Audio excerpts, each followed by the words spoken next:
How we doing? This is Shannon from On the Ground.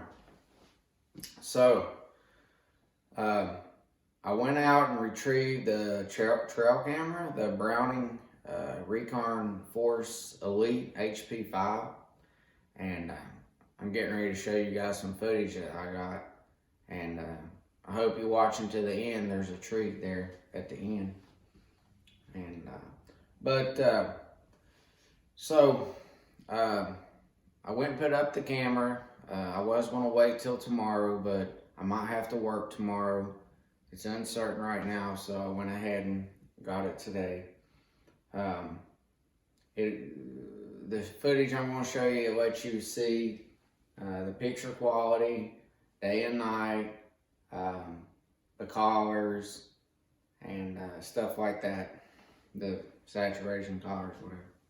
But I'm going to do a little video editing and put it together for you guys, and it'll be here in this video.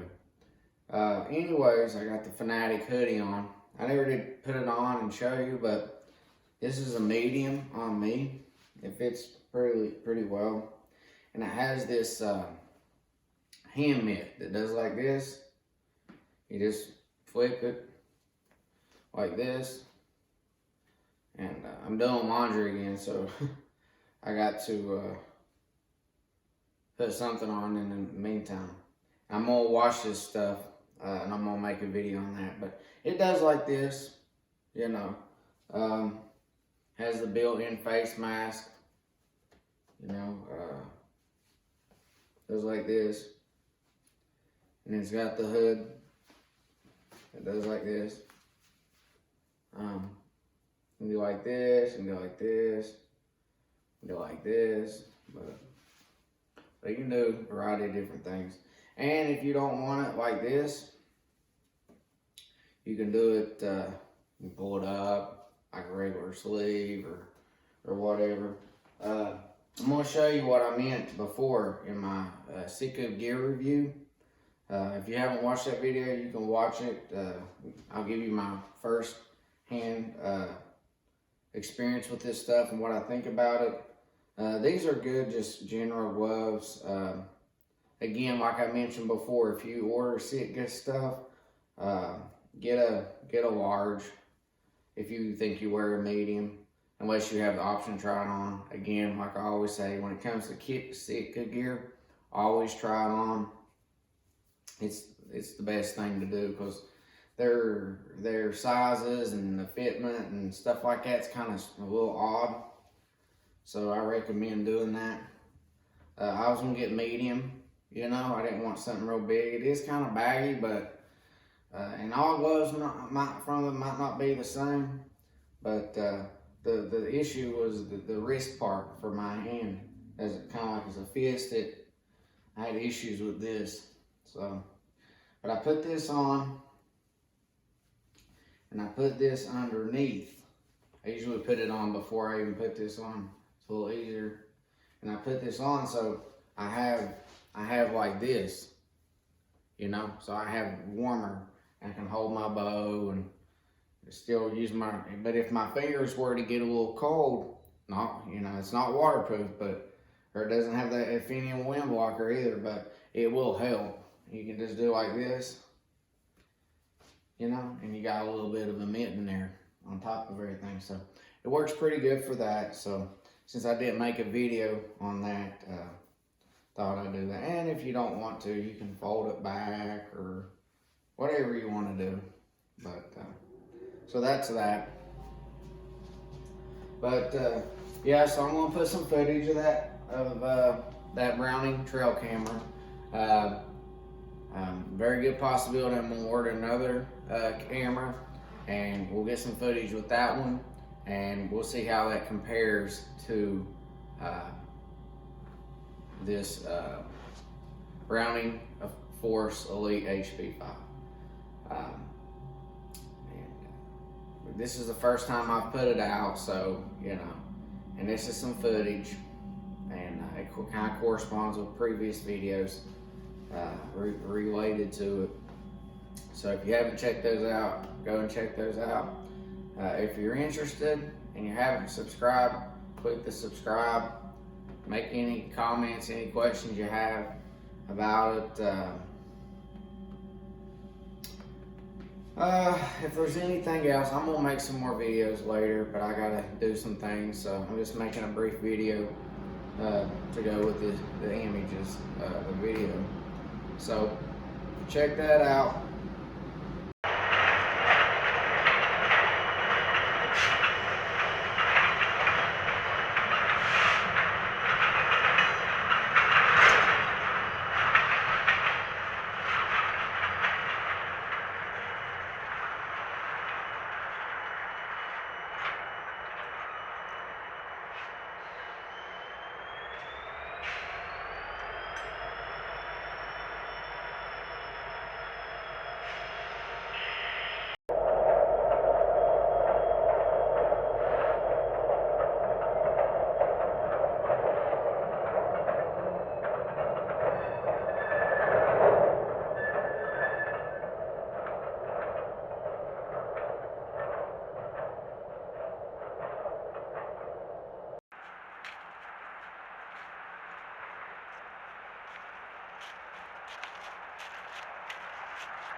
Well, I hope you enjoyed that footage from the camera, and as I showed you there at the end, that 8-point I mentioned that seeing at the archery range, that's him.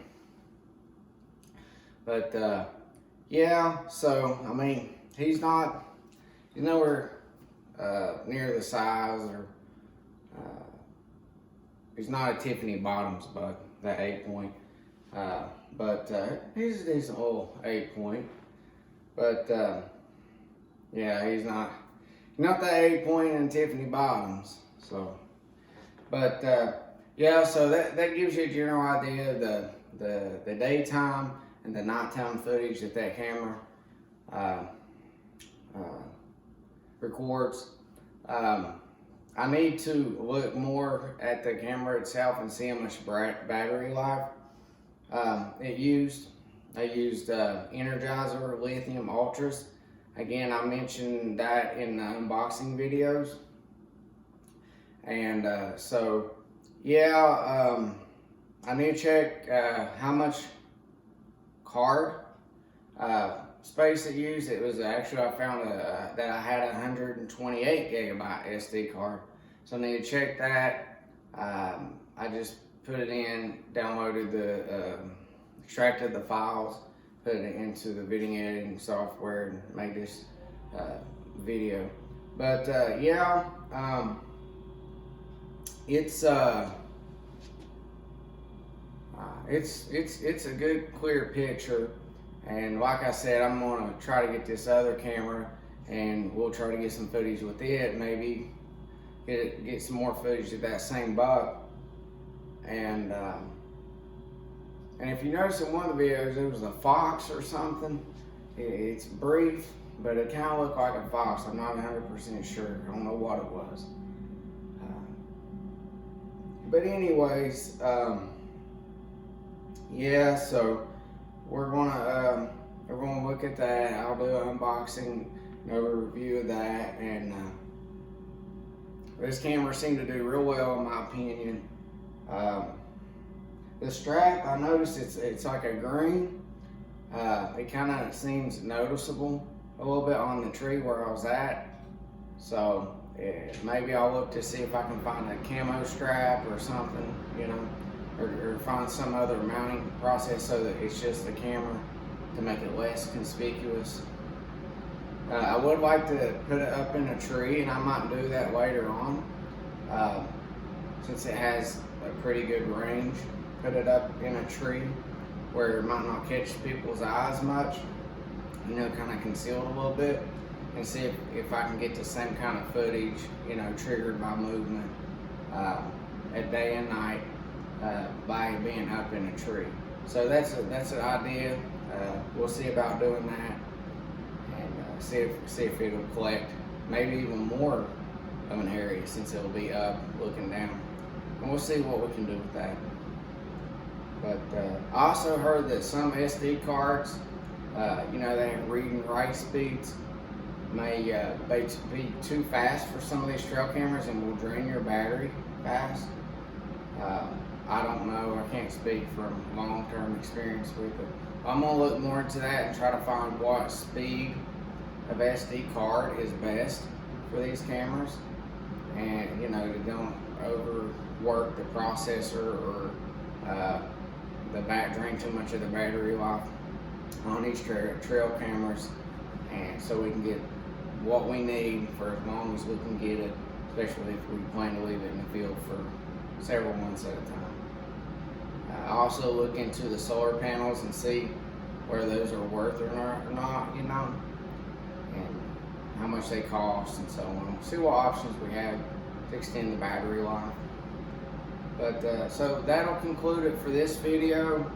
I'll get back to you later, maybe more on the camera and some other things I'm going to talk about. So this is Shannon from On the Ground. I'll see you next time. So click the subscribe or leave a comment in the section below. If you enjoy my videos, if you want to see more of the content, I'll continue making videos. So click the subscribe. I'll see you later here on the Ground.